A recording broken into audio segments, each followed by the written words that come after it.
মেহজাবিন সিনেমায় নিয়মিত হলে নাটক কি ছেড়ে দিবে?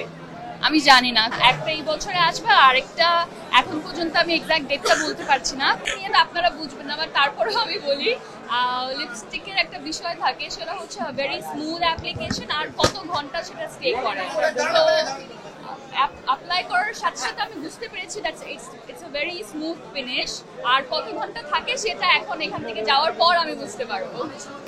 আশা করছি ডেফিনেটলি প্রত্যেকটা জিনিসই আসলে ক্লিনিক্যালি টেস্টেড হয়, আগে নিজেদের উপরে তারা অ্যাপ্লাই করে তারপর এটা আসলে বাজারে আনছেন। সো ডেফিনেটলি এই বিষয়গুলো তো তারা দেখে এবং বুঝে। আমার মনে হয় এইটার উত্তরটা ডক্টরস বা এখানে যারা এক্সপার্ট আছেন আমার চাইতে বেশি ভালোভাবে তারা উত্তরটা দিতে পারবে।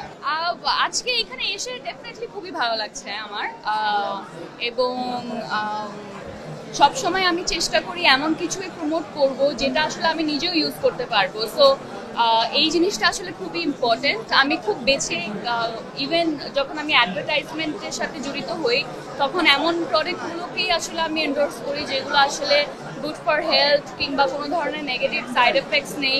সো আগামীতেও আমাকে এরকম প্রোডাক্টের সাথে দেখতে পারবেন। হ্যাঁ, দুটো সিনেমার কথা তো আপনাদের সবার সাথেই শেয়ার করলাম। একটা এই বছরে আসবে, আরেকটা এখন পর্যন্ত আমি এক্সাক্ট ডেটটা বলতে পারছি না কবে রিলিজ হবে। বাট কোনো আপডেট যদি আমি পাই অবশ্যই সর্বপ্রথম আপনাদেরকে জানাবো। আপনারা তো সবসময় আমাকে এমন গল্পের সাথেই দেখেছেন যেগুলো খুবই বাস্তবধর্মী এবং এমন কিছু গল্প যেটা আসলে গল্পটা শেষ হয়ে যাওয়ার পর কিংবা কন্টেন্টটা দেখে ফেলার পর কিছুক্ষণ মানুষকে ভাবাবে। তো আমার ফিল্মের ক্ষেত্রেও সেই ইচ্ছাটুকুই ছিল, ফিল্মটা দেখার পর কিছুক্ষণ তারা আসলে এটা নিয়ে ভাববে কিংবা নিজের মনে তাদের একটা প্রশ্ন উঠবে। তো ডেফিনেটলি আমার দুটো কন্টেন্টই এই ধরনের। আশা করছি সবাই পছন্দ করবেন। দর্শকের উদ্দেশ্য এটাই বলবো, দর্শক আসলে আমাকে আজকে এই জায়গা, এই অবস্থান পর্যন্ত আসার পিছনে তাদের সবচেয়ে বড় ভূমিকা, এবং তারা না থাকলে আজকে মেহজাবিন নামের কেউ বাংলাদেশে এক্সিস্ট করে এটাই আসলে হতো না। তো সবসময় আসলে আলহামদুলিল্লাহ আমি ফ্যান কিংবা আমার কলিগদের, ডিরেক্টরদের, আপনাদের সবার সাপোর্টটুকু পেয়েছি সব সময়। তো আশা করব আমার মুভির ক্ষেত্রেও আসলে সবার ভালোবাসাটুকু, সবার দোয়াটুকু আমি পাবো। খুবই ভালো, এবং প্রত্যেকটা ঈদে আসলে এমনটাই চাই আমাদের কলিগরা সবাই মিলে ইন্ডাস্ট্রিটা এগিয়ে যাবে, সবার ভালো ভালো কন্টেন্টগুলো রিলিজ হবে, তাহলেই আসলে ইন্টারন্যাশনালিও একটা সময় আসলে বাংলাদেশের ফিল্ম কিংবা মুভি ইন্ডাস্ট্রিটাও আসলে পরিচিতি পাবে। অলরেডি আসলে কমে গিয়েছে। এখন ভালো কাজ করতে গেলে দেখা যায় প্রিপারেশন, স্ক্রিপ্টিং, এই পুরো প্রসেস থেকে জড়িত থাকলে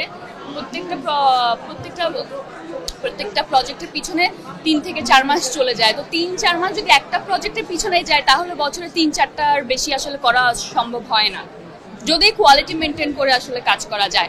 একটা সময় ছিল নিজে শেখার জন্য অনেক কাজ করেছি, এবং সেটাকে আমি অ্যাজ আ লাইফ এক্সপিরিয়েন্স আমি বলতে পারি যে ওই এক্সপিরিয়েন্সটুকু আমি পেয়েছি বলেই আজকে যতটুকু ভালো বা মোটামুটি যেমনটাই অভিনয় করি না কেন ওই এক্সপিরিয়েন্সের কারণেই। So that is very important. আমার লাইফের ওই ফেজটাও আলহামদুলিল্লাহ খুবই ওয়ান্ডারফুল ছিল, এবং আশা করব সামনের ফেজটাও খুব ভালো যাবে আপনাদের দোয়ায়। মেহজাবিন সিনেমায় নিয়মিত হলে নাটক কি ছেড়ে দিবে?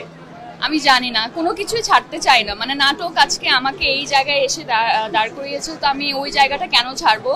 বাট ডেফিনেটলি আমি এমন কাজ করতে চাই না, এমন নাটকও করতে চাই না, বা এনি কন্টেন্ট যেটা অলরেডি আমি আগে করেছি কিংবা দেখার পর আমার অডিয়েন্স বা আপনারাই বলবেন ও মেহজাবিন তো এই ধরনের গল্প আগে করেছে, তো এই জিনিসটা করতে চাই না।